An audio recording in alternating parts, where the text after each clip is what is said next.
Welcome to Every Album Ever with Mike and Alex. My name is Michael Mansour. I'm joined as always by my lovely, wonderful, handsome co-host Alexander Volts. Say hello. Hello. And today we are talking about Hüsker Dü's, Hüsker Don'ts. mostly Hüsker Dü's. This is Every Album Ever, the podcast where we listen to every single album in the world, one artist at a time. That is a new discography, or as much of it as we possibly can per episode.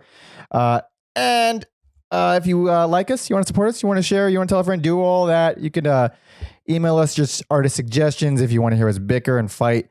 Or you just want to say you like us, please say you like us. Don't say, you don't have to, I'm kidding, you don't have to say you like us. Send everything you want to everyalbumever@gmail.com. I don't know. That's really, I don't know. That's about it. That's about it. And that's all we ask. if you want to follow Alex and me or Alex on Instagram, you could do that. For me, at Pope Jesse Ventura, Alex.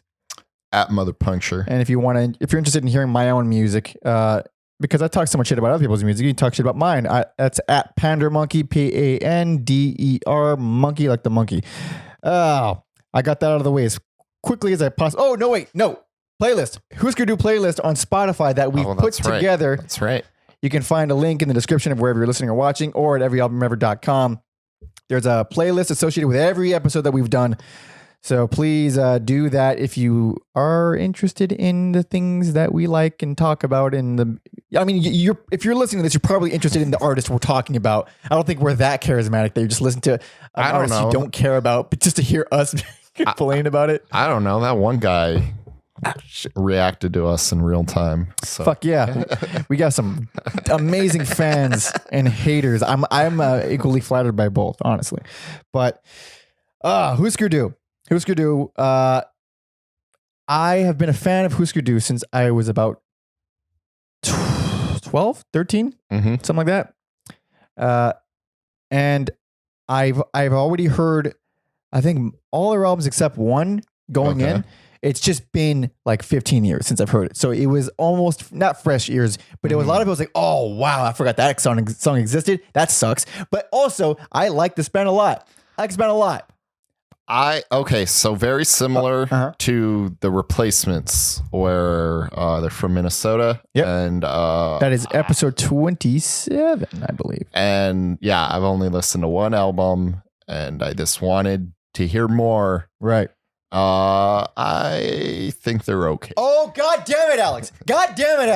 No, how dare you? I was really hoping I was like, man, Mike's going to have to carry this podcast because, like... Are you that lukewarm? Like, I can acknowledge what they did for rock music and indie music and alternative and punk. I can appreciate all these genres you're naming. All genres. Look at genre definers. That's who they are. I can appreciate what they did. I understand what they did, but at the end of the day, I don't like you, Alex. Yeah, and you've upset me once again. Yeah, I really like this band. I wanted to really like. I wanted to. That's more heartbreaking because you're not a hater. Yeah, it's more insulting when you're like going in open minded and you want to enjoy and you appreciate them, but you just don't like them. That's way more insulting. Yeah, this. More on the Hüsker Don't side for me. Like at the end, I'm like, I'd probably be content with like a best of album. I am seething with rage. So Hüsker Dü, they, like he briefly touched upon, they pioneered a bunch of shit. They started out as a hardcore punk band. First album, 1982. Last album, 1987. So they spanned the entire hardcore scene, and a little bit after, they, like the Replacements, who we're going to keep mentioning a lot because they're kind of like sister bands.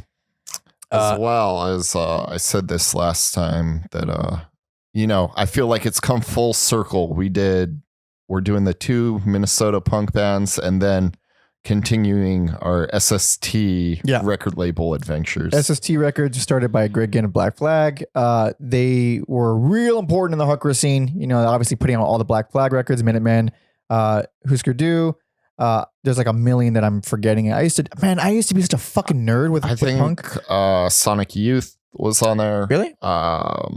St. Vitus, and then there's another big one I'm leaving out. Because I was such a nerd in my teens from the hardcore scene that I would know every band on every indie label, like because I know that I used to do that too, but now it's this like I know Hüsker Dü started on Reflex. I think Reflex was even smaller. Well, yeah, that was Mike Watt. That was Mike Watts. Well, that's what I read. I guess we'll wait till we talk about the record. So they did 7 albums, but we're going to be doing talking about one EP as well. That is the Metal Circus EP, which I think it's pretty important. And one album that should be an EP, but it's an album. God damn it, it's an album. We'll talk about it in a second. But if you go on Apple Music or Spotify, it's gonna say it's an EP. It's fucking not. It's an album. God damn it. Times were different. But anyway, backstory of the band. Yeah, they I believe Bob Mole met Grant Hart in college. Mm-hmm. And he was like, "Hey, you play guitar?" He's like, "I play guitar." Bob Mould, singer guitarist, Grant Hart, drummer, and also a vocalist. Also vocalist. Yeah. And then he's, I believe Grant also worked at like a record store, and he's like, "I know a bassist who happens to work at a different record store." And their love that was a Mr. Greg Norton, I believe. Yes, and their love of music and amphetamine. This brought them together. Amphetamine. Yeah. Oh, lovely. It's a beautiful start. As speed. As speed, yes, absolutely. As the kids call it, speed. I guess amphetamine was like the drug of choice in Minnesota because then you have Amphetamine Reptile Records. Oh, yeah, AMRAP. Well, they shortened it to AMRAP. Yeah. Also based. Yeah, it must have been I didn't know that was Minneapolis. Yeah. Wait, did you say Minnesota or Minneapolis? I may have just fabricated Minneapolis. It's the same thing. Yeah, it's the same thing. Amphetamine Reptile is they're known for a lot of noise rock bands. They're so good. Great label. Amazing label. Yeah. That is where we can thank them for the Cows, Halo of Flies, not the Alice Cooper song, but the band. That's one of the few, like, if I've never heard of the band, but I see it's on Amphetamine Reptile, I'll just buy it. That's one of the, it's like a Discord Records or Touch and Go. Like, just labels that are known for just having solid bands that haven't put out a new band in like 30 years. Yep. Yeah. But go on.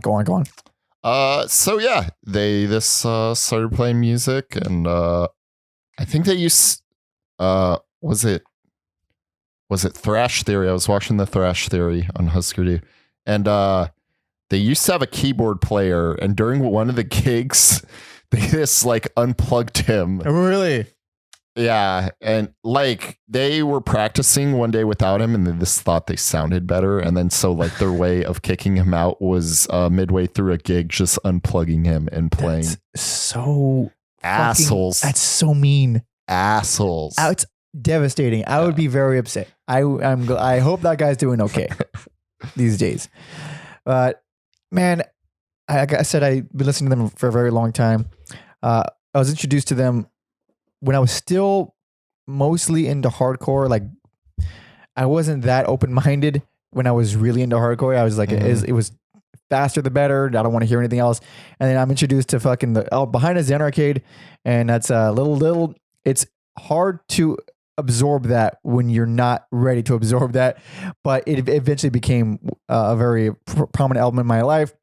The band, every album, I mean, most of their albums, I think I was listening to quite a bit.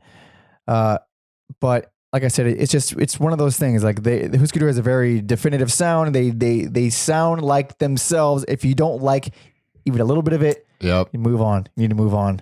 Also, I should say, got the name from a board game, Hüsker Dü, and that means "do you know" in Norwegian and Danish. Our Norwegian friend Hawk said it's "do you remember?" Oh, no, he's right.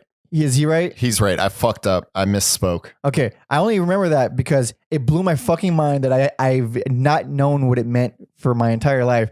And I was like, oh yeah, he's Norwegian. That makes sense. He's probably not lying to me. No, he's not. He's correct. It's a great name. And as soon as you told me that, it fucking blew my mind. I believe they did it to like stand out from like the stereotypical like punk names. Like, and you know, another band that did that more obnoxiously, in my opinion, was Die Kreuzen. I've never. It's spelled Die Kreuzen. It's Die Kreuzen. It means the cross or to intersect in German or something. You haven't heard Die Kreuzen? Oh, not. Man, they started out as hardcore, real good hardcore, and then went into like indie territory, and then they became like one of the most influential indie band, or like noise rock indie kind of bands. I don't care for most of their stuff, but I really love their early stuff. I have to do some reading about them. Maybe some listening. Oh yeah. Anyway, let's jump into it. So we're gonna go way early in the hardcore scene. This is 1982 Land Speed record.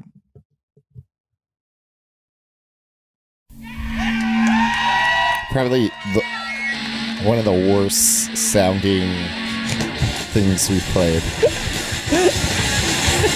Maybe.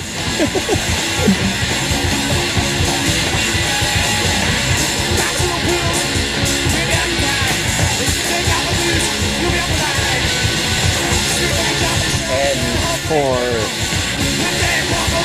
as bad as it sounds, it's not as bad as that live Minutemen album. Oh, not even close. Yeah, In this fact, is listenable. I would say this for a live punk album. This sounds better than the vast majority, and that is not that big of a compliment. Yeah.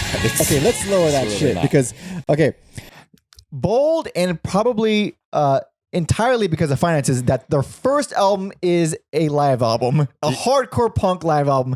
Worst ideas, one of the worst ideas. Yeah, and then the title's like a double entendre for like how fast they're playing, as well as like their love of speed. They are speedheads. It's great hardcore. It's fucking great hardcore. The songwriting is already there. They're already really good, but it sounds like dick. Live punk albums are just the worst idea. Yeah, there's no way to do a good one. And this is double worse because all of the songs are split into 2 tracks on streaming and CD, like a record. So they didn't separate them by songs like every other musical act in existence.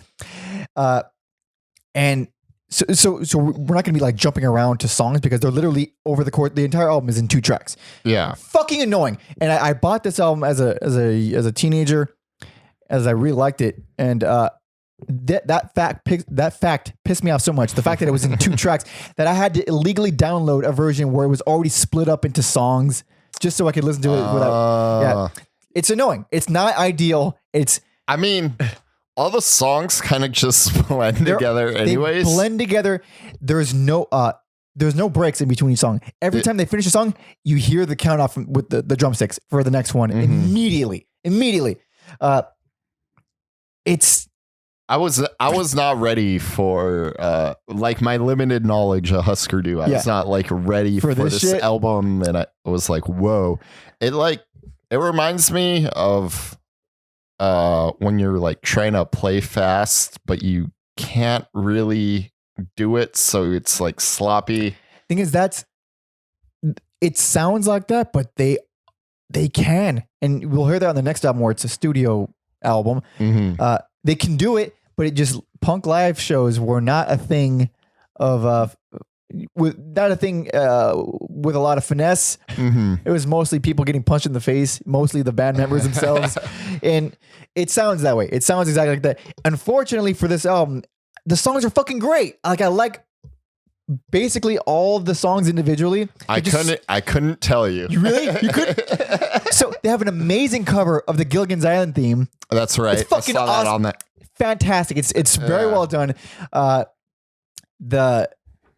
This is like so lazy on my part. The closing song, Data Control. Yeah. It's like a metal song. And it's like really repetitive and it's really long and it's like way slower than the rest of them, it's still fast, but compared to the rest of them, and it doesn't sound like any song they've ever done ever since. It's really heavy, really, I don't know, dark sounding, I guess. It's not an EP for faint of heart. No, it is an album too. You call it on Apple Music and Spotify. It'll say it's under the EP section. It's an album. It was released as an album. They refer to it as an album. This is their first album. It just happens to be live and 27 minutes. Yep. Also 27 minutes. That's long enough to be an album. There's 17 songs, 27 minutes. Yeah, let's do this. Exactly. Just because it has 2 tracks. Yes. which is still annoying me, but I like it. I think was actually my favorite as a teenager because I could see that. I was so obsessed with hardcore and it was so raw. And we're not going to butcher anybody's ears by putting on samples because it sounds like it. But you listen to this on your own goddamn time. But you think about other live punk albums like Misfits Evil Live or Live in '84 or Live '84 from Black Flag. Yeah. They all sound way worse than this. Okay. They all sound much worse. Yeah. That is fair because it's listenable. It's just insanely fucking fast. Insanely fast. But the songs are good though. They're interesting songs that are just played too fast, recorded sloppily. Or recorded, I mean, it was performed sloppily, but recorded how it was performed. It's as good as it's going to get. I mean, it's an unfair situation. I wish they could have afforded to record it. I'm just assuming that they couldn't afford. Yeah, it was done cheaply, and then Mike Watt on his record label put it out, and then SST did the reissues at a certain point. So it's funny that they knew like Mike Watt, but couldn't get on SST for whatever reason. Maybe it's because of like touring situation. I don't know. Maybe.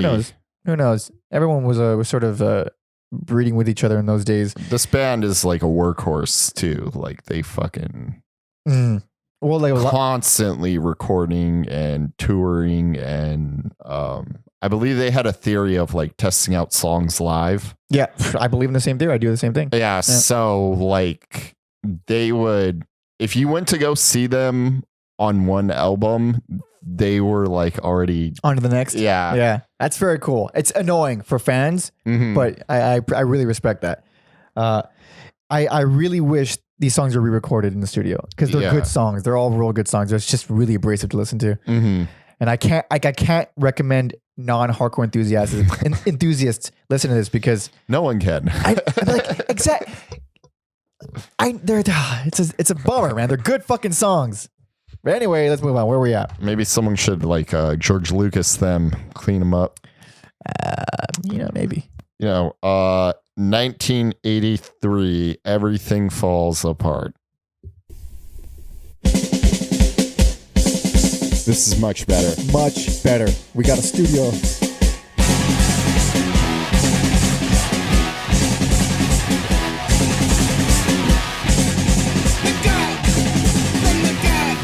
I do like this song a lot. Good song.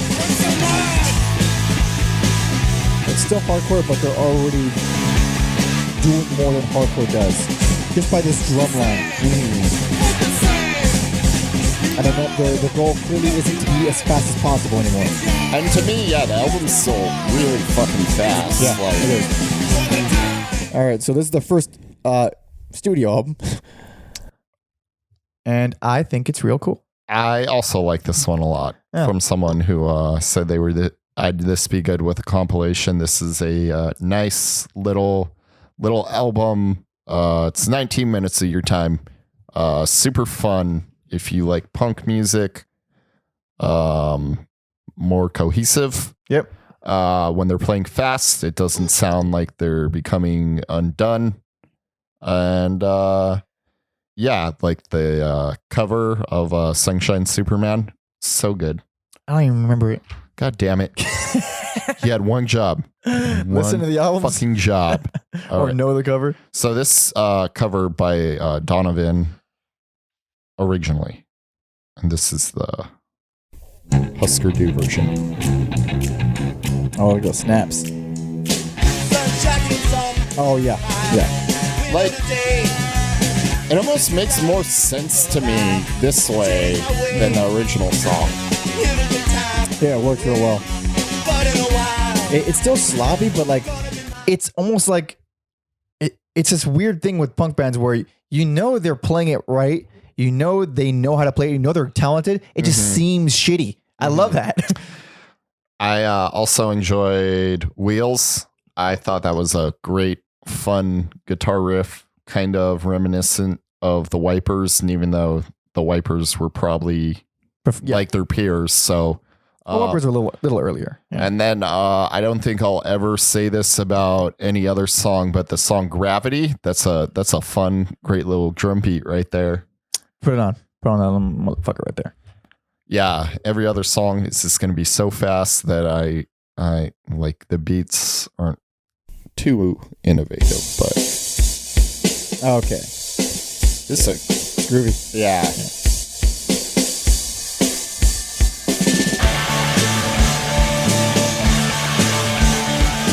Yeah, we're putting on mostly the non-obvious hardcore tracks, but even like most of it is still hardcore, as hardcore as you can get, but it's already more adventurous than the vast majority of the peers. Like, what song is it? Blah blah blah. Yeah. That song has like a very subtle time signature change in like the chorus, and then later on it has a full key signature. It changes keys. Things that hardcore bands never fucking did, because they couldn't play for one, and then also it didn't, like, for a lot of hardcore bands, their like music was secondary. It was mostly the scene and the energy and the aggression. These guys are musicians. They can all they can clearly play. But I don't know. It's I found the songs individually to be less interesting to me. I like the songs less than the first album. Okay. They're more interesting. They're better performed, way better recorded. Overall, it is a significantly better album. It just makes me wish the first album had better treatment. That's all this album does for me. Because they're still full hardcore here. They're still fully hardcore. But they're already getting more advanced. They're already venturing out. I'm surprised how quickly too. Like they move at, again, starting off with land speed record. They move at a breakneck speed. And the fact that, like, okay, we did the fast hardcore, now we're doing something else. I mean, within the same, I don't want to say the same scene because it's obviously the same scene, but like a year later, that's like, yeah, and like it's not really. It's more of like an apples to oranges thing. But I was kind of thinking about like the way like the Deftones have like changed over the years. Yeah.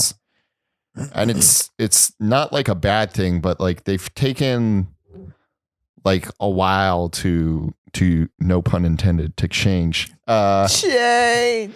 And then so yeah, to see a band like this do it in like a minute, yeah, like every album, and this it's pretty crazy. I'm not suggesting bands do it. It's just fucking crazy. Yeah. If it happens organically at that speed, that's not very common. But okay, we're on to the one EP we're talking about. This is the same year, 1983.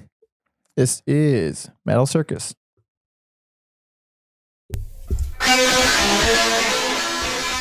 This to me is like the trademark Hüsker Dü sound. Yeah. This is Hüsker Dü. Yeah. Get real comfortable with those vocals and that guitar sound, because it's going to be for the next like 6 albums. What a gnarly guitar sound to be like, okay, that's it. Yeah, that's the one. That's the one. So fuzzy, so buzzy. And his voice.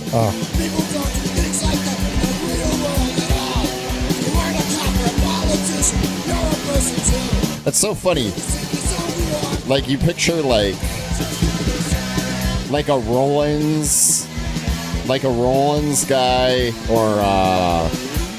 or like a dancing guy singing like that. But Bob Mould is just the most unassuming, bland white guy ever with the craziest voice. I mean, from Minnesota, it's pretty unassuming. Yeah. He's actually from upstate New York. Fucking liar. Oh, sorry.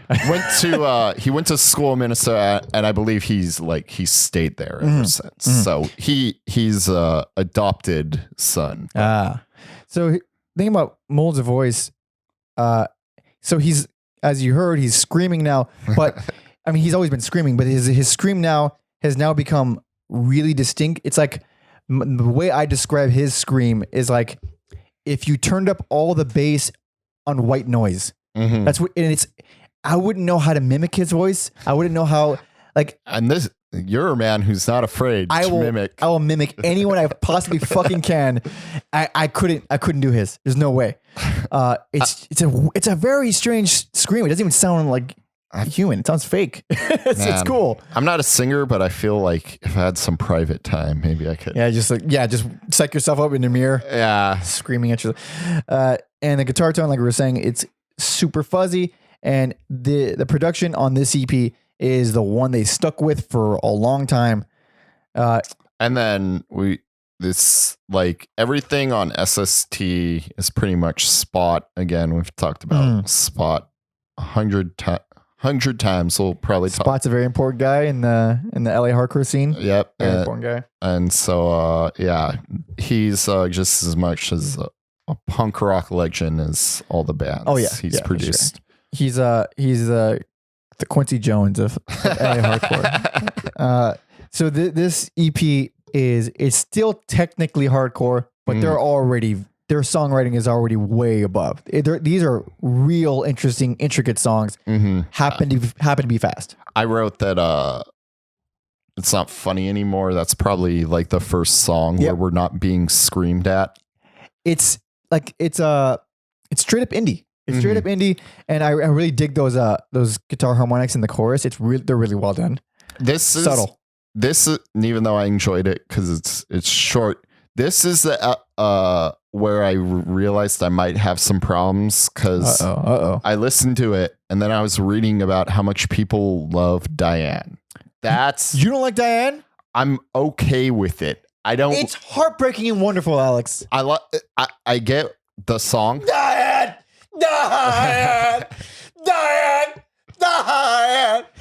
Come on. How did I love that? I don't know. This doesn't connect to me. And again, like I get why it was like groundbreaking because there's this whole thing with Hüsker Dü where it's introspective versus outward, or just the punk scene. It's always like you did me wrong, or like jealous again, or it's always about me. But Diane, that was the first time where it was about someone else. Maybe not the first, but it got them the college radio airplay. Yeah, that's sought after, sweet college radio airplay. I like it. I think most people would like it. Most people do like it. Exactly. So you're wrong. I am wrong. Book you're talking about. I'm gonna own it because if I'm not gonna conform. As you shouldn't, you piece of shit. It's a great EP. I really like this EP. I remember it a lot when I was younger. Listened to it a lot. Like even those opening seconds when I first put it on, I was like, oh, I remember this. That's fucking exciting. I think it's good. It's super short. Obviously, it's an EP. And interestingly enough, Hüsker Dü was not a band in the hardcore scene that put out a million EPs like most of them. They were really like an album band. Yeah, I think because they admire, like they didn't shun away classic rock like most punk bands don't. We've talked about like Minutemen and the Replacements, like I don't know, all these like crazy punk bands just like music. They're not like purists in any sense. The purists were usually the ones with shitty bands. Right. And that's not even like a jab or trying to make a joke. Like that's just how it was. Because it's too incestuous that way. Absolutely. And that goes for all genres, all walks of life. If you're influenced by one genre, you suck. And that's not saying you're a bad person. It means you got nothing to pull from except things that already exist. This is a little off topic, but man, like if you're a musician, the worst question in the world that to be asked is, oh, what kind of music do you play? Fucking hate that, because well, technically any kind of music can be defined in some fucking jumble of words or another. If you're trying to sound like a thing, then you're wasted. You're not even a musician to me, dude. Like, because if it exists, then it exists. I don't want to play something that exists. I'm influenced by this and the shit that I'm wearing, and also fucking the Commodores. Like, it's all music, dude. I want to play something that sounds good. It doesn't have to. Yeah, I think that is important. It's kind of like a business standpoint, like whether you're running a business or a band or anything, like why should people listen to your band? Yeah, it's all marketing. Yeah, if you sound like Metallica, why should I listen to your band instead of Metallica? And the catch-22 is that if you can't name someone you sound like, then they're not going to trust that you're going to, they'll profit off you.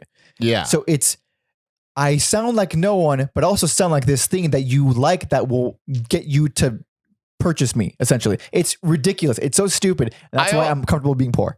Yeah. I don't mind comparing bands because it's kind of like a crock pot where you just take a little bit of everything and you stew it together. The part about that I don't like is when all of your entire crock pot is full of things no one's ever heard of. Oh yeah. So like it means nothing. It makes you look like a genius, like Chris Novoselic and Dave Grohl were like, nothing we're doing is new. We're just ripping off the Pixies and Hüsker Dü, and it's not new to us. So it was very weird to them that they were considered like revolutionary. Yeah. No one is revolutionary. And not to like take away from what they did was huge, and they wrote great songs, but at the same time, they're like, well, if you think we're cool, like check out the Pixies and the Melvins and Hüsker Dü. Even I don't even agree with calling it like ripping off. Because that's not the. You just play by what you're influenced, and the more influences you have, the more new sounding whatever it is you're making. Well, yeah, but these are things that people probably know, but I don't care, man. It's important. It's important. I don't know. I think it's like a good insight into our heads and how we talk about albums and songs. Because like, man, like it's not just I'm always turning it into a thing about me because I'm self-centered, but it's like anytime someone asks me what I listen to, and like I don't fucking know how to answer that. And I've stopped fighting it. I tell people like I listen to a lot of different stuff, but like in my heart of hearts, like metal. It's the shows I go to the most. See, I wouldn't even feel comfortable doing that. And I feel that. I mean, metal and punk are pretty, like they go hand in hand. But the thing is, just as equally, like noise rock is up there with me. Mm-hmm. And even then, like some really mellow, like I love it all so much that it ends up sounding like I'm into nothing. Mm-hmm. Dude, I remember when I was in middle school, because obviously I was a metalhead, and I was like not a metalhead, but I was like a music head. And in class, because I went to a ghetto middle school. Was it Garfield? No, that's my high school. Okay. I went there for 1 year before I was asked to leave. Okay, Holy shit. I was what not a badass. I was not kicked out. They just preferred I not go back. There was many reasons. I definitely deserved it. But in my middle school, which is way worse, I got in fights all the time. In classes, I would get in fights. It was rowdy. And I would never do anything in class except listen to music. And one time this equally ghetto kid was asking me, he's like, oh, so what do you listen to? And I named the band. It was probably Danzig or something. And he's like, well, what other kind of music you like? And I said, and I couldn't answer it. I couldn't figure out the words. And I said, I mean, I like this, but I don't like. And he was throwing out genres, like whack ass genres, fucking whatever was hit by the time. And I was like, no, I hate that, and I hate that. He's like, so do you just not like music? I'm like, no, I love music. Don't you understand? I love it so much that I hate everything you like. Man. Yeah. But anyway, let's move on. I mean, this is going to be a very no-brainer conversation, but I think we're going to talk about it for a while. Probably. Where are we at? This is 1984 Zen Arcade.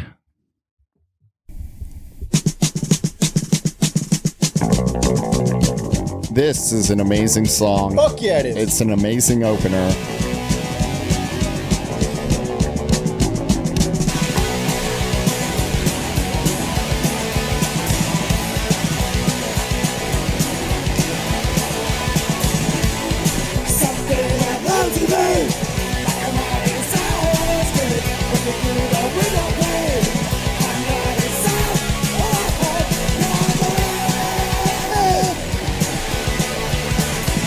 Oh God, and it's still fast. It's still fast. It's still fast, but you could hear everything that's happening. And it's these changes, intricate, smart songwriting changes.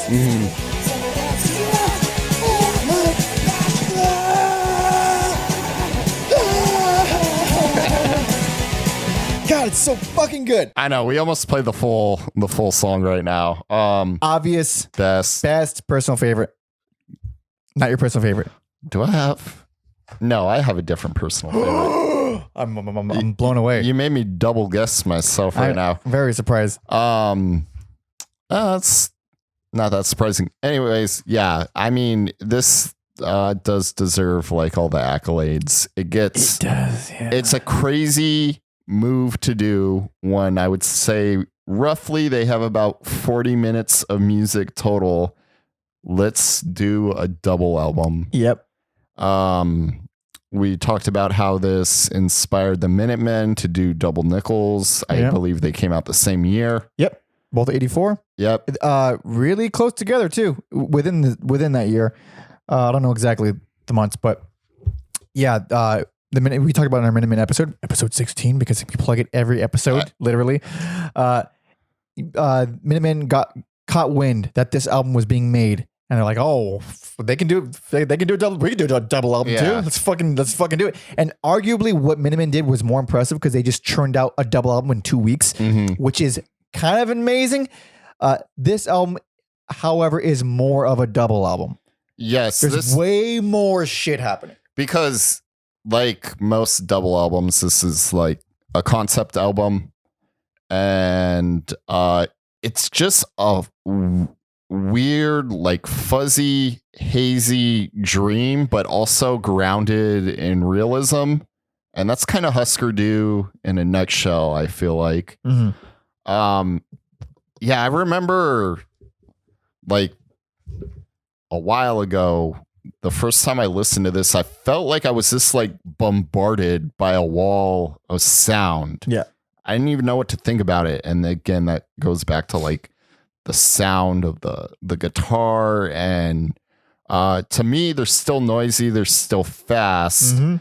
But yeah, it's an intense listen to that's not obvious the first few times. No, this was the first I had ever heard of Hüsker Dü. Was this album? My brother Robert, he said, buy this album, and I said okay, and then I bought it, and he was smitten immediately with it, and I liked it, but it took me a while because it's dense as there is so much psychedelia on here.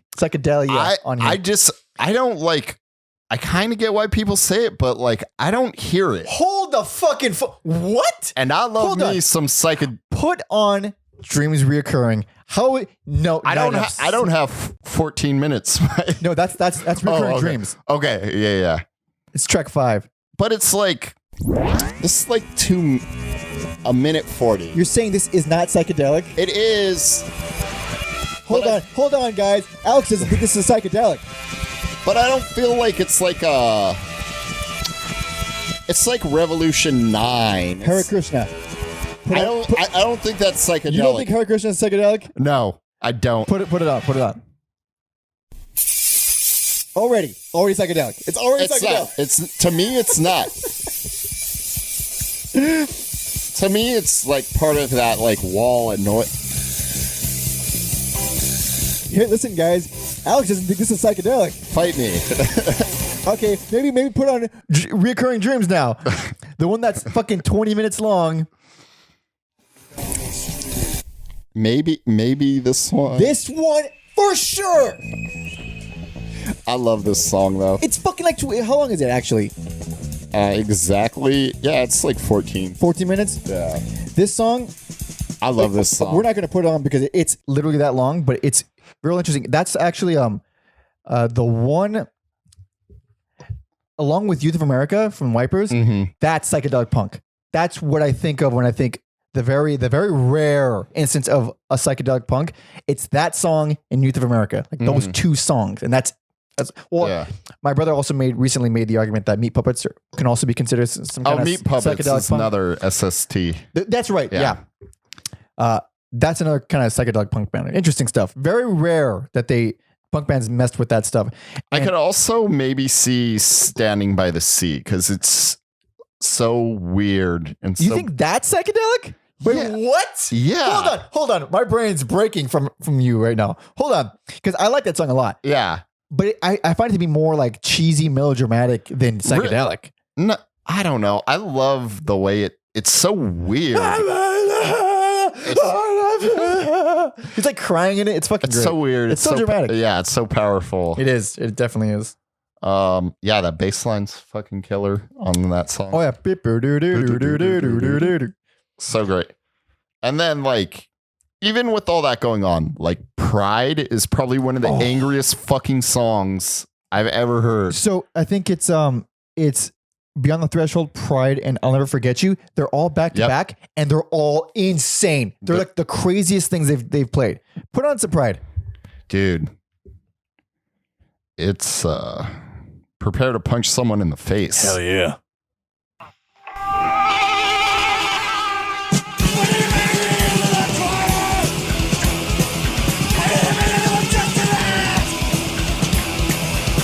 It's fucking crazy. That's awesome.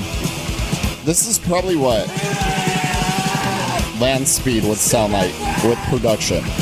I think it's even it's actually even more aggressive than Land Speed. Like the actual riffs are actually more aggressive and way harsher. Damn.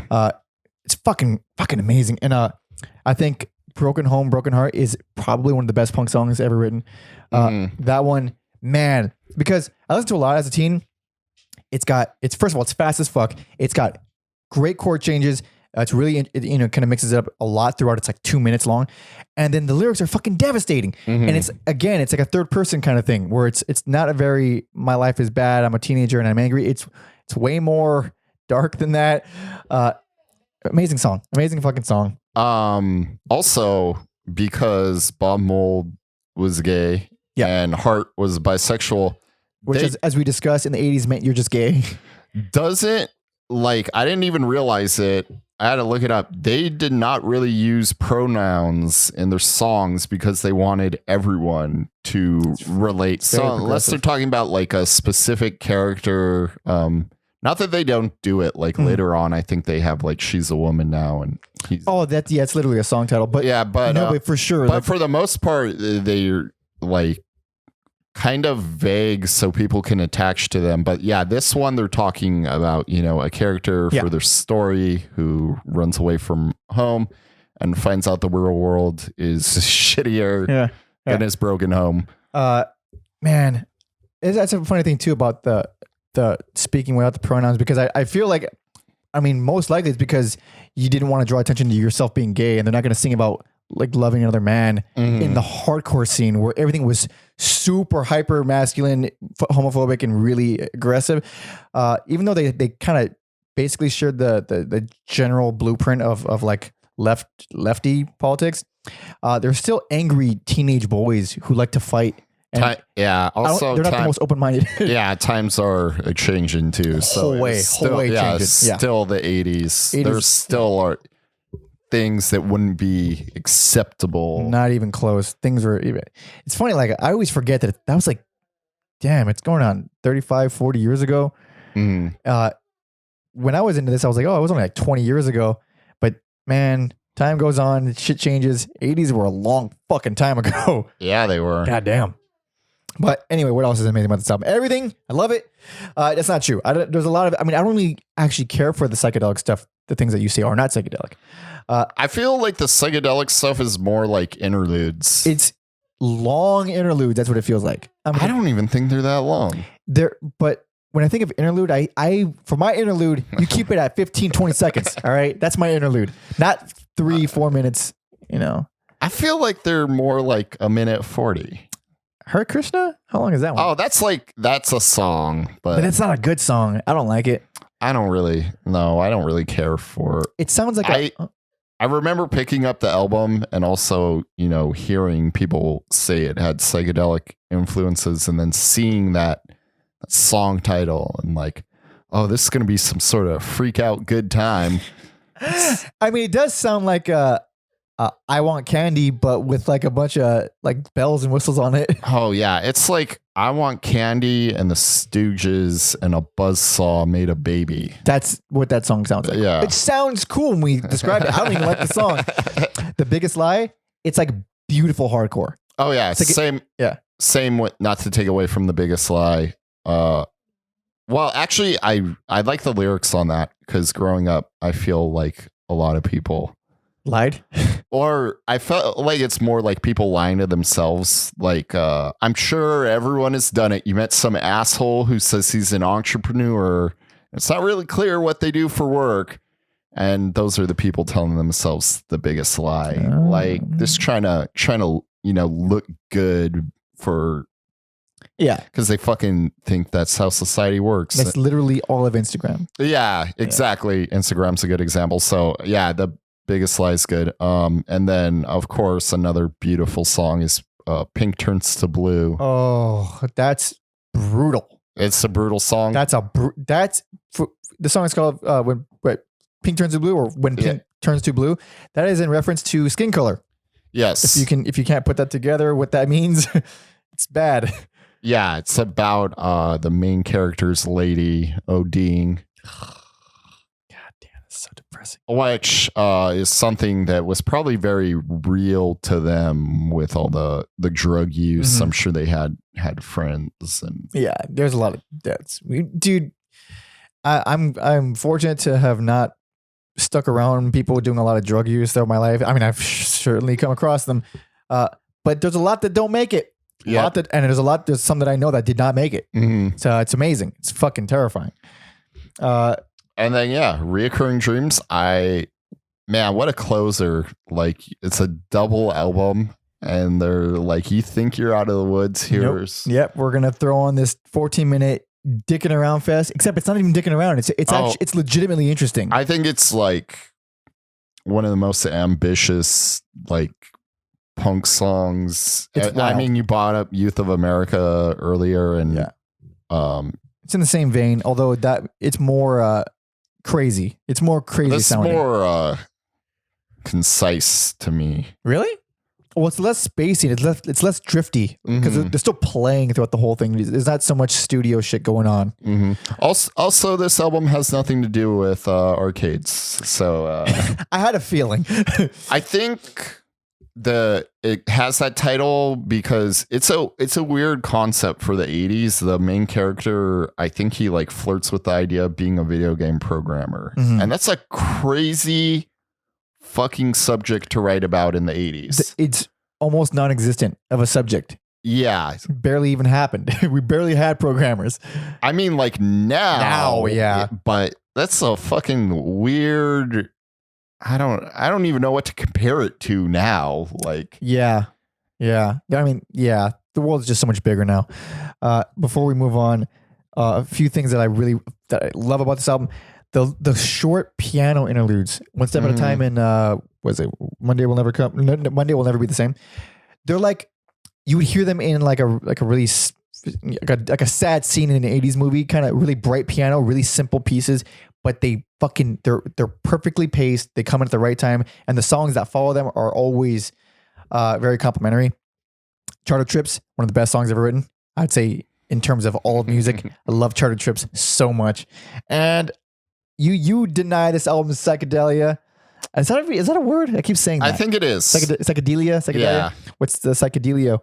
That's stupid. The Tooth Fairy and the Princess. Beautiful and strange. I'm gonna have to go back and you put a little bit of that word. No, God damn it. It's very weird, very strange,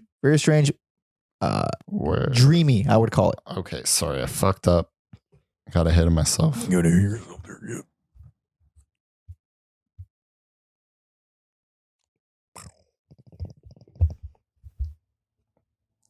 Here we go.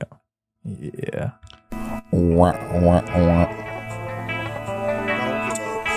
Love this.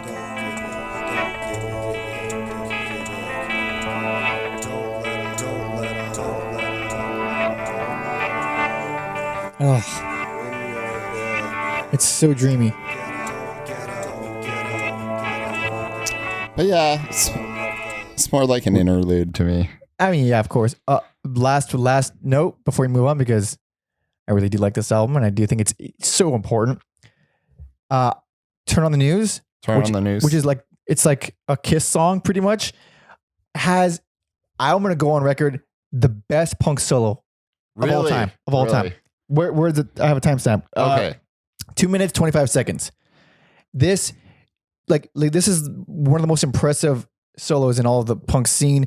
you really understand how good Bob Mould is at guitar here. Okay. Here we go.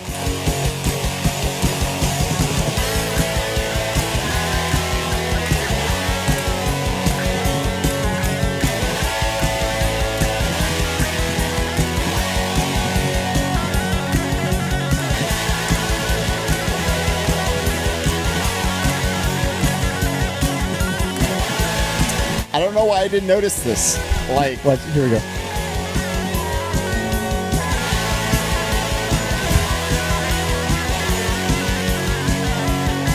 That's a fucking amazing solo, and it's just hammer-ons and pull-offs. But the way he's doing, I think I was listening like such a haze of the album. Like I did, and they play so fast. I didn't even like stop and think like there's a guitar solo. Oh yeah, and it's a real good one. It's like it's super bendy too. I love that at the end. It's just hammer-ons and pull-offs, but it fits the dreaminess and the strangeness of the entire album. Gorgeous, love it. Best album, personal favorite. Alex is best. Shocking no one. It's great. Yeah, very, very boring personal. Or I think it's underrated. I think people need to listen to Hüsker Dü more. I mean, it's weird. They're underrated with like normal people, but man, anytime you read like a best albums of all time list, Zen Arcade's always there. And it should be. But the thing is, I think it's properly rated. They're just an unknown band. Yeah. That's the problem. Just not enough people know them, even though they're fucking legendary because of this. Yeah, and even though Dave Grohl and Billy Joe Armstrong love them. The Billy Joe Armstrong, huh? Yep. Sorry. Of Green Day. Green Day. Not of Uptown Girl. Let's move on. Finally, this is 1985, New Day Rising.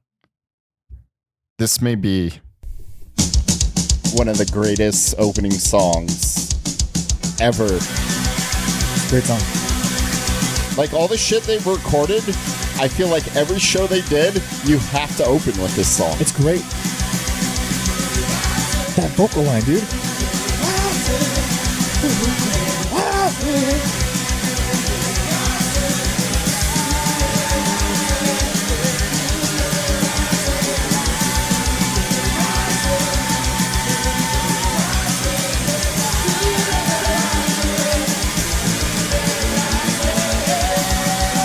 When I was like listening to the albums, they have very like simple, straightforward lyrics. There's not really like wordplay or metaphors really.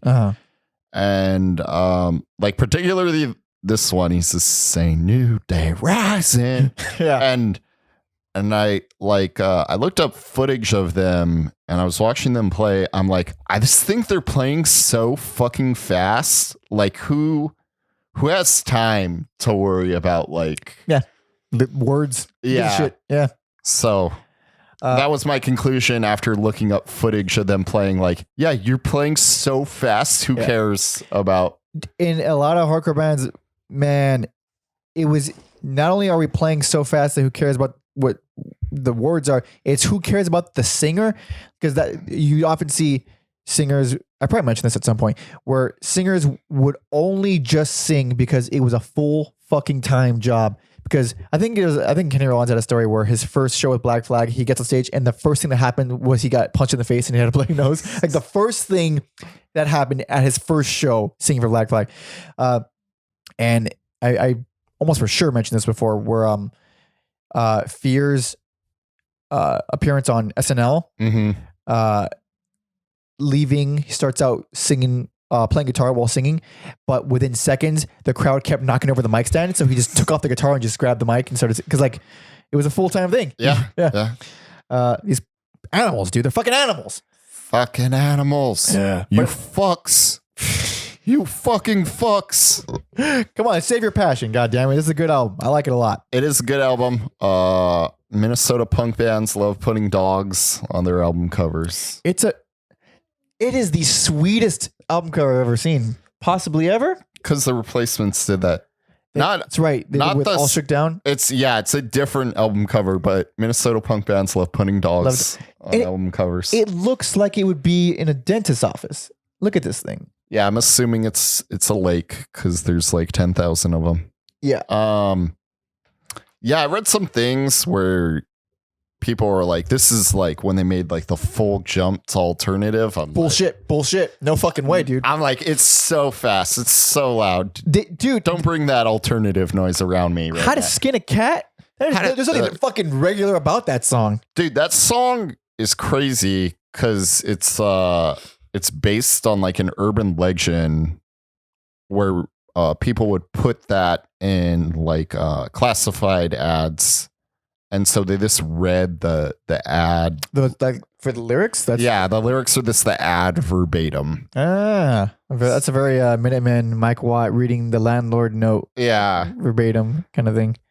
But How to Skin a Cat is fucking crazy. I love 59 Times the Pain. Like the ebb and flow of it. Like it kind of starts off like an offbeat, like Velvet Underground song with the more talking than singing, but it so seamlessly changes into traditional Hüsker Dü, and then back to like the Velvet Underground vibe, and it's a crazy, well-made song.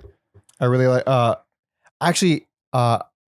I forgot how much I heard this album when I was younger until the song "I Apologize" came on, which is it's so upbeat to the point of parody. It's so ridiculous, but it's always in my head. I still like it. I apologize. God, it's a very Hüsker Dü song. It's like jokey almost. Like you'd put that on to your kid. Yeah. But I like it. The Girl Who Lives on Heaven Hill. Love that song. Which is I said they don't really do metaphors, but that is a metaphor. Heaven Hill is a whiskey. Ooh, I didn't even know that. Or yeah, that's another few example of a song where they use pronouns. Or don't use pronouns. Or they do. Oh, they do. That's right, because literally it's in the title. If I Told You, I like that one a lot too. There's a lot of good songs in here, and it's definitely veering in the direction of the more indie stuff. Like it was a lot of it was introduced on Zen Arcade. But the thing is, Zen Arcade was so dense and it had so many other things happening that you didn't really focus on it. Here, they're focusing on it, but they're not abandoning all the craziness just yet. Yeah. I think it's pretty dope. Yeah, I don't know. A lot of people think it's a flawless record. What? Really? I give it like a strong 3.5 stars out of 5. I would give it an 8. I would give it an 8 out of 10 because I can't do stars. I can't do stars. I can't do out of 5. I can't do letter grades. Oh, really? Because letter grades are a little weirder. I can do 5 out of 5 or 10 out of 10. But I can't do letter grades. Really? I think because in college, I conditioned myself to barely get A's by getting 90 exactly. So, that counts. It's an A. It's an A, yeah. But it's a low A. It's not the same. Man, I don't know. I like it. I think it's cool. I don't think it's. I think actually, the fact that it came out to Zen Arcade is like a bad. It's not like it sounds worse. Did it come out the same? No, it's next year.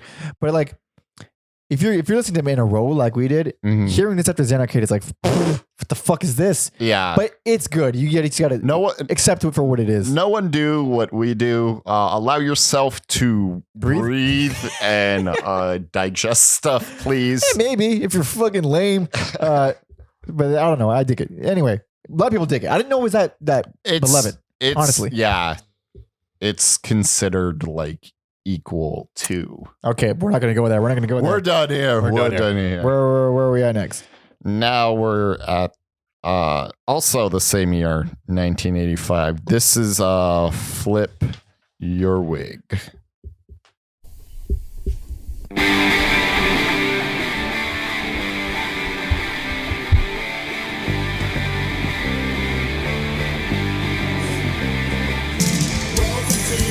That is finally different production.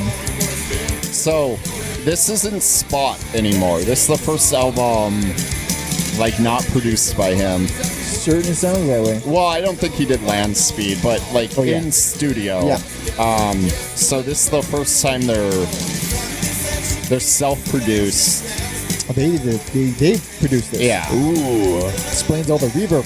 Yeah. And it's crazy. This came out like the same year as New Day Rising. They ended up having 2 records in the Village Voice, like top albums of the year, which was, I think, still is unheard of.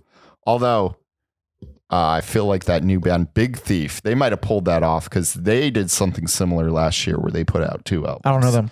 I talked about them on our year end briefly. They were on my honorable mention. Okay. They put out 2 albums last year, and I think I read a few lists where like both albums made it. So pretty crazy that they were able to do that. But this is also the album where this started to have some problems. Really? Yeah. It's not. You don't like this. You're not digging this. It's okay. I like it. I think it's pretty good. I think it's as good as the last one, but more indie, less craziness. They're definitely on a trajectory for sure. It's also SST's best-selling record. Really? Yep. This one. Bob Mole says this is the best Hüsker Dü album. Really? Yeah. Also, it's ironic. So this is the most time they've spent in like production, like producing a song. Like I said earlier, they're a believer of playing songs live. Yeah. And then this one was like, there was some pre-production. And despite all that, it still came out 6 months after New Day Rising. Yeah. Fast workers, these guys. These cats they don't fuck around. Yeah, sometimes this fucking reminds me of REM, and I don't like REM. Yeah, you know what? I'm not a big fan of them either, personally. But the songwriting is still pretty strong. Like, I disagree. Like they've always had grounded songwriting subjects, but like to me, it's less adventurous for sure. So now I don't really. It's harder for me to connect. Like I feel like a great example is Flexible Flyer. Like it's just a song about riding a sled, which is fine. I mean, I like the song.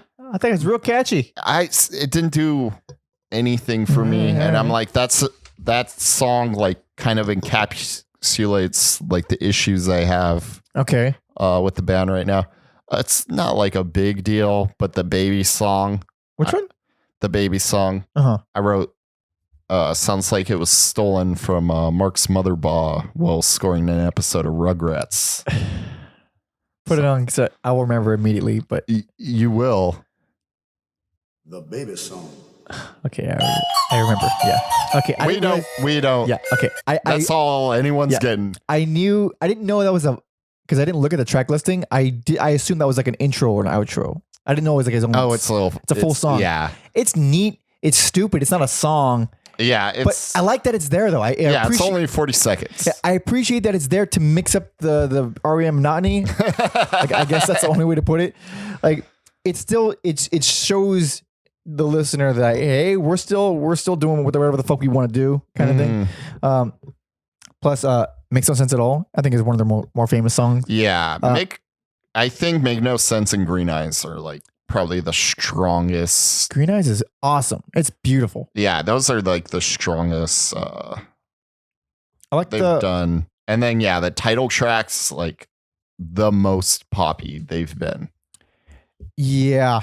I mean, I apologize for the last album was pretty poppy, but they're in that direction. Mm-hmm. They're ironically, you know what song I do think is psychedelic? What's that? And it's only 2 minutes long. Is Don't Know Yet. I know. God damn it! You don't know yet. I don't know yet. I don't know yet. How is this any different from Dreams Reoccurring?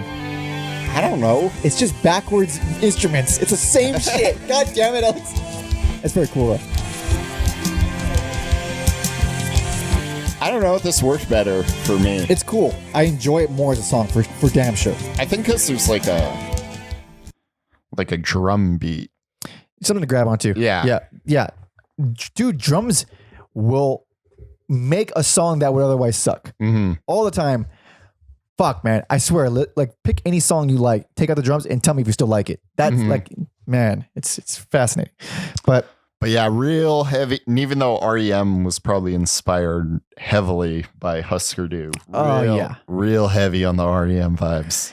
Yeah, I still think the songs are well written. They're still thinking creatively. They're not falling back on any kind of generic 4-chord structure, which is very, very, very warming to my ears because like, even though I don't care for this fucking presentation, I don't like the REM style so much.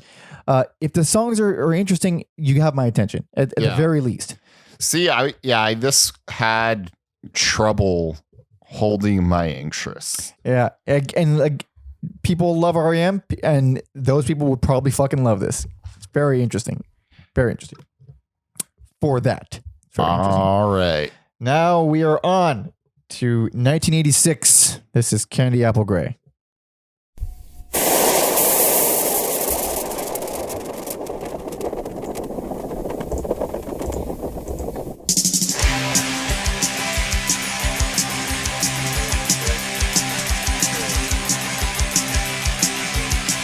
Also, another genre I didn't talk up, like all these things they've influenced. Even though Bob Mould does not have a pop punk vocal, No. but I feel like maybe the lyrics. Also, the chords themselves, they're really upbeat songs. Yeah. If they're not upbeat, then they're sappy. It's one or the other. So, also like unintentionally inspired. Pop punk. Yeah. I would say, I mean, I don't know. I think like the Descendants were probably one of the biggest influences for pop punk. Like they were Well, I way brought early. up Billy Joe Armstrong. Oh, that's right. He cited yeah. them. That's right. Yeah, this is my personal favorite. I'm so confused. I'm so confused right I'm now. equally as confused. Okay, hold on. Okay, so you set us all up as these albums were getting worse. Oh no! This is how you set it up. From Zen Arcade, this is how you set it up. Yeah. And this is how I feel. I don't like this album at all. I'm gonna be a basic bitch. I don't know. I don't want tongue-tied. Okay. Tongue-tied. Okay. You want to tie that tongue. Don't want to know if you are lonely. Okay. Yeah. One of the greatest. It's phenomenal. It's one phenomenal. of the greatest songs ever. Dude, that song takes me back, man. For that's like a Hüsker Dü song you can play for anybody. Anybody. Yeah. Everybody will like that song. What else do I like? Sorry Somehow. It's fucking great. Let me give you a taste. Give me a taste.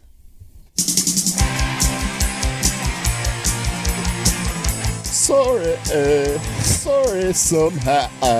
Okay, I remember that actually jogged my memory more than the actual song. I should have just sang it. That's and that's probably, we're not giving Grant enough credit because we've been talking about he sings a lot. He sings a lot. A lot though. That's part of why they bruise. Oh, he just wanted to sing more? Allegedly, Bob Mould told him something like, you'll never have more than like 40% writing credits on an album. Wait, hold on. I'm trying to, wait, what does that mean? It means they're going to put out an album and it's going to be 60% Bob Mould songs. So even like he'll just axe.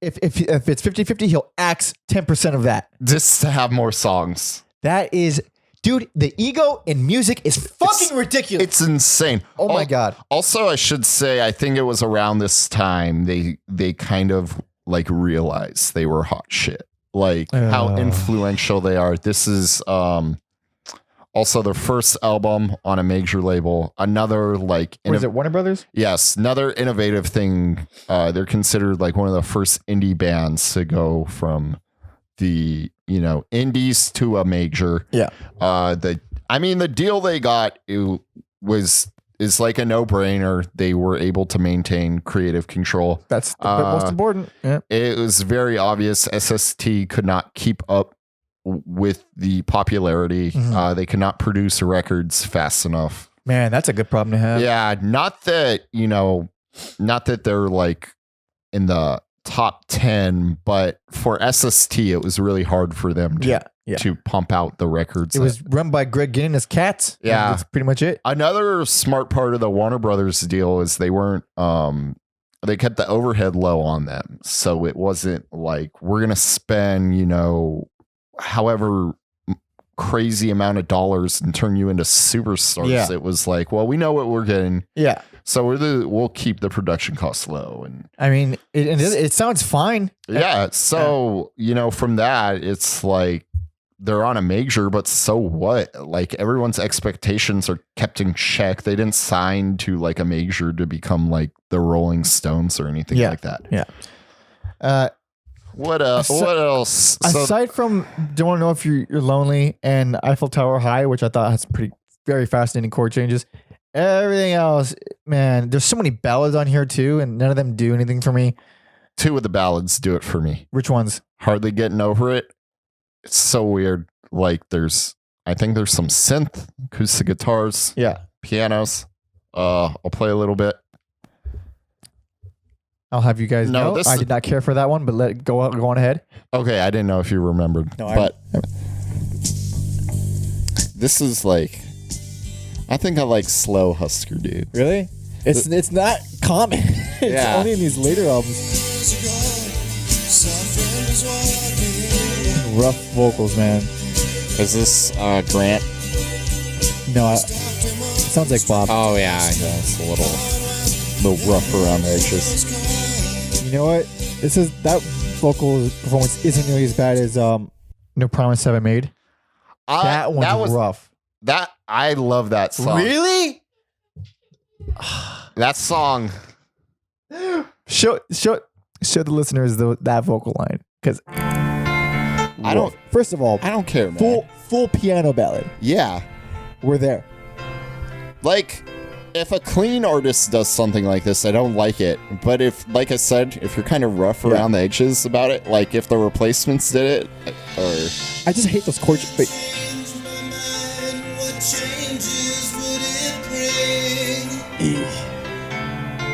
I feel like you gotta listen to the full song.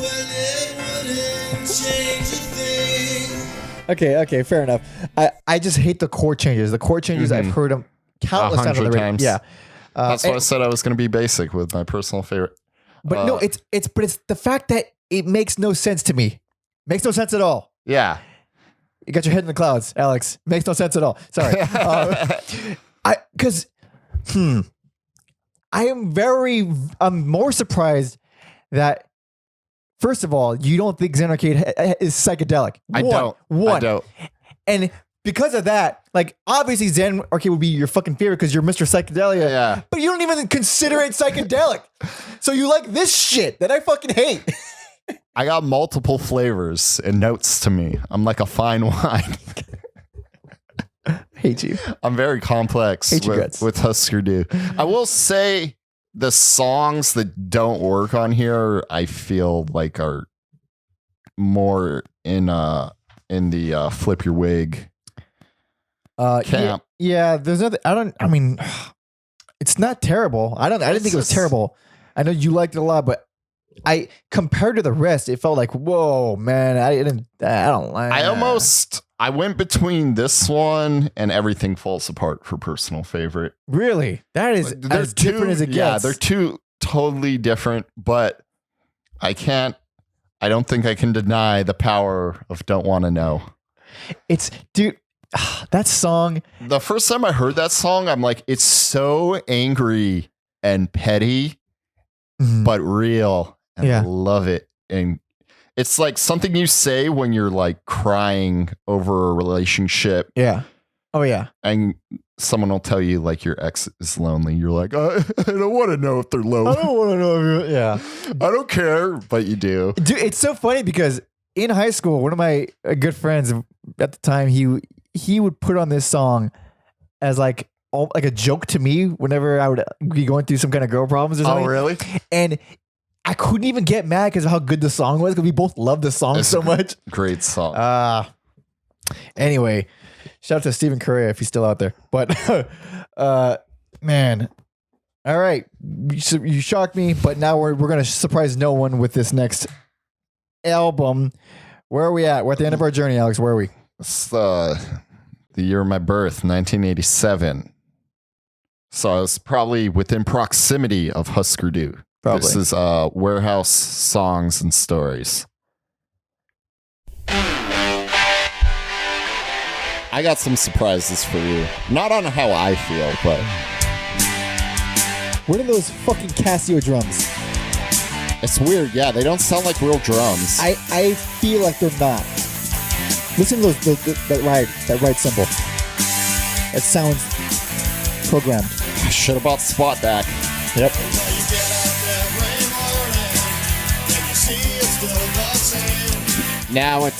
Now we're full blown REM. Full blown generic bullshit. Obviously worst album. Worst. Yeah. Okay, so the surprising thing is people love this fucking album. I've heard that. I They don't fucking get it. I also feel like it's only a double album because of Grant and Bob being assholes. And How? the whole like, oh well, you'll never have more than 40. So they just kept writing fucking songs. And then so you get this double album because there's this stupid. This is one of the most unnecessary double albums ever made. It's real boring. It's an hour and 10 minutes of that. What you just heard, that's the whole fucking album. Nothing stands out really. I like the song Ice Cold Ice, which has the dumbest title I've ever heard. I wrote that. It's real solid. There's some good vocals. Yeah, great vocals, good song. That's the that's she floated away is pretty cool. I also wrote that down. We're like, Dude, only two good songs in the entire album. we're like, although you might disagree, real quick, She Floated Away is like, yeah, it's like an Irish folk song. Yeah. And then ironically, some psychedelia in that one. There's xylophones in it. I don't consider that psychedelic at all. That song is too good for this album. It's good. Yeah, I mean, those two songs alone, if they were on the previous album, I'd dig the last album probably a lot more. I really like the opening guitar riff on Friend, You've Got to Fall, and it never comes back. Oh. So I'm just going to play it because it's real quick, and I got so excited. It's not an awful song, but just the fact that it never comes back, I can't fucking... I think my phone hates me. I see you pressing it, yeah. That's a great little riff. Yeah. Yeah, funky ass bass line. And then it never comes back. That's whack. Yeah, that's totally whack. So they went on tour. I'll wait. We'll badmouth the. I just had some notes about their downfall, but we should talk about The album more. Yeah, It's long. In case we didn't mention that. dude, it's unrelenting. I had to listen to it in two parts because at this point I just couldn't fucking. Yeah. I couldn't deal. So you want to hear something really stupid because I'm an idiot, and we all know this, but that I'm an idiot. Last night I crammed like a bunch. I was up late and I was playing video games and I was doing other things and I was fine. I was cool. And I said, okay, I got one album left. I'm gonna wait till the day of recording to do it. And you know, I wake up early anyway to go exercise. So I usually listen to music when I'm doing that, and I have hours. I woke up, got sidetracked making music, realized I had 2 hours left, listened to them back to back, finished as I pulled up to record. I hate this album. Dude, I almost made the same mistake you did. I almost did because I did not know this was a double album. I knew it was, and that's why I'm a fucking idiot. I had no idea it was a double album. But yeah, I listened to it a few times in the days leading up. I almost made that mistake. Yeah, it is not made to to binge. This But album is once not a binge album. once I saw it was a double album, I'm like, you better get your shit in. Yeah. And here's the thing. I said I hate it. I don't even hate it. It's not the worst of the worst. Like we've covered albums way worse than this one. It's just it's so boring and it's so generic. bland. Yeah, it's like I said, especially if you hate REM the way we do. This is like REM fans probably fucking love this album. It's everything that I loved about this band. Like his screams are gone. There's no they're more gone. screaming. Every song feels the same, where it's either super upbeat or sappy. It's one of the two. There's no full blown dark shit. There's no full blown depressing stuff. There's no nothing crazy or strange or odd. It's just all regular, just one regular ass song after another. There's like 17 of them on here. Yeah. It's man, it's exhausting. It's absolutely exhausting. I don't understand why people like this album. It's bewildering that they felt all of these songs needed to be released. I don't get it. I don't think they felt that way. I just think it's Power struggle. fucking ego, man. Fucking ego. Oh, dude, that's why I'm solo, dude. I have to. Yeah. I understand my ego. I'm not gonna put that on anybody else. That's fucking very rude. That's why bands suck, dude.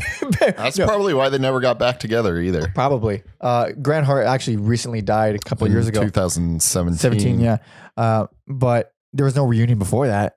No, As far as I know. I think there were like a few like one-off shows where like two of them would be together. But you didn't get all three of them. Yeah. Like the feuding was so bad. It's so bad the feuding was. They did not have a website until like 2015. What? Like a fucking web. They couldn't even agree on that.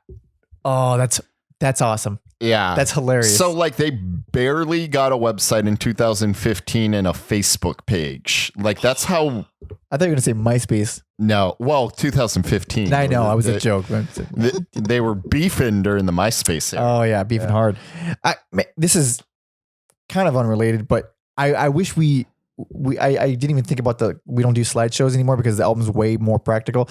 I only want a photo of the band just because of Greg Norton's mustache. Dude, We didn't mention it once in the entire episode. Greg Norton fucking looks like he should be in Hall & Oates. Also, he's fucking equally insane. Like, so they broke up because Bob Mould was like getting clean and he couldn't like deal with Grant's like heroin shit. Yeah. And fucking Greg Norton's out here that's trying to start a fucking restaurant. Like, it's insane. No, pull up a picture of him. I mean, you could do it, right? Yeah, I can. Dude, pull up a picture of this guy because he looks exactly like the kind of guy who would own a restaurant. And I think it went out of business in 2010, though. So that's a very bummer. sad. That's a very bummer. sad. if you're watching the video, you're gonna see all kinds of fucking internet shit behind us. But he looks like he'd be in a barbershop quartet. He's got that kind of handlebar mustache, giant hipster mustache. In the days where that was not exactly common, there it is. Oh, look at that, dude. That one in the middle is pretty appalling. This one. Yeah. Oh, dude. I'm used to. Oh, look at that, the old one. Yeah, that is hilarious. Dude, look at that fucking thing. That's I'm not gonna. no, that's close enough. Holy shit. So you know the story behind that mustache? I don't. Because there's an actual story behind the mustache, believe it or not. I read it in Our Band Could Be Your Life. There's a whole thing dedicated to Hüsker Dü. I think they were on tour with Black Flag, and Greg forgot to pack a razor with him. So facial hair was growing up and it was like getting in his mouth when he would sing, like the mustache. And he was complaining about it to Des Cadena. I think Dez was on New Day Rising. He Maybe- did a vocal. Oh, did really? Yeah, on Interesting. one of the tracks. But he was complaining about it to him, and Des was like, "Hey man, if it's getting your mouth, why don't you just curl it up?" And then he curled it up, and then that was his look ever since. I just liked it. Yeah, looks good. I mean, it's Yeah. weird. He looks like a literal restaurant owner. I said he also looks like he should what's that those science guys where they have a show God damn it, they're like bald. Mythbusters. He looks like he should be on Mythbusters. He looks like a Mythbuster. Yeah, he's indeed. Yeah. Thank you for saving me. I know my handlebar mustaches. But okay, so this album is not great. People like it. If you like, or fuck it, I don't know. Give it a shot. I don't like it. I'm not gonna go back to it. I don't fucking give a good goddamn. This guy doesn't give a fuck. This guy over here is angry. I thought I didn't. Fuck that. Fuck. I mean, to the point where I like question how much I liked the band. Obviously, this album did that for you. Yeah, man. I was doing that from Candy Apple Grey. You like that one? I do like that one. I'm flabbergasted. To me, like Warehouse, Flip Your Wig are just so weak, and I don't like. I said some praise, but I don't feel like real strong about anything. Really, you don't feel that strong about Zen Arcade? Zen Arcade, obviously, fucking phenomenal. And then like those two albums are fine. Like if I didn't hear anything else or just had a compilation, I'd be fine. Blasphemy. God damn it. It is blasphemy because it's a very beloved band, and they changed the game. So they certainly did. I'm gonna give credit where credit's due. Good. I'm not gonna be an asshole. Yeah. I don't know if I would throw a lot of these on.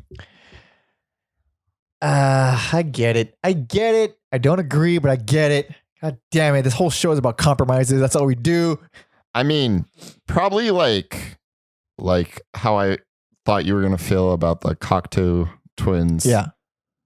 Episode 25. Where you were like, I don't like the band, but then you said some nice things. Yeah, I get why they're good, and there's a lot of things I really like about them. That's, the camp. Okay, yeah. So you with Hüsker Dü is like me and Cocteau Twins. Yeah. All right, fair enough. And I tried. You don't know how much I wanted to. Yeah. Because, it's like you got the Replacements and Hüsker Dü. That's the... Yeah. That's the Minnesota punk rock duo right there. Indeed. There's more, but those are the ones people Those care are the about. big two. Yeah, the big two. All right, so they broke up. Did they do anything after? I don't even know how Grant Hart died. Liver cancer. Okay, well, that'll do it. And Norton obviously did his restaurant shit. I believe he plays in bands now. Mm-hmm. Bob Mould still making music. Yeah. They cited the death of their manager as like the beginning of the end. Really? When was that? That was like right after they did the tour for Warehouse. Okay. That was also in 87. They move real quick. Yeah. Real quick, even in real life. So they kind of cited that as the beginning of the end, because then Bob Mould started doing the manager stuff. Mm-hmm. And it was this fucking egos. God damn it. They're rampant in art. Yes. It's like, man, as an artiste myself, I understand like kind of marrying your babies, which is a disgusting sentence, but I mean like your things you create, you get attached to them and you don't want anything to happen to them that you didn't oversee yourself. You don't want anybody bastardizing it. You don't want anybody taking credit for it, all these things. But in the end, it's a fucking thing that doesn't exist. It's a thing that's not real. A song is not real. You can hear it's a very abstract. Yeah. Like you can't, if you were to talk to an alien, you can't describe a fucking song to them. They just think you're an idiot. Also, it's like, I don't know. Obviously the tempers and the issues were to the point where they felt like they had to break it up. But it's like, man, that's like, it's also your legacy. Yeah, it is. But then again, see, here's my counter argument to legacies, because it's a big topic. It's why people create legacies. Like die like after your grandkids, and then you're done. Like they last for a good 50 years, and then if you're lucky, maybe you'll get like one of those like a Beethoven or something. Mm-hmm. If you're lucky, but most people are not lucky. No. So fuck it, man. Just bury me. You know what? Cremate me. Save the the hassle. Also the weird dead body, the makeup. Man, if I die, honestly, check back in this thing, cremate me for fucking sure. Off topic. Off topic, I'm going to quote Poppy. Bury me 6 feet deep, cover me in concrete, turn me into a street. That's beautiful. It's so beautiful. And she does it with like Poppy, no pun intended, like Poppy vocals. Yeah. Check out Poppy, guys. Yeah. I don't even know who that is, but I might have to. I don't think you're gonna like it. I call it's like American baby metal. All right. Okay, I will stand by your assessment that I would not like it. I mean, check it out. All right, fair enough. Maybe I'm wrong. Maybe, but you're probably right. Recap. So this is gonna surprise no one. I have the most generic, bland ass, basic bitch opinion on this band. However, I do feel passionately about it.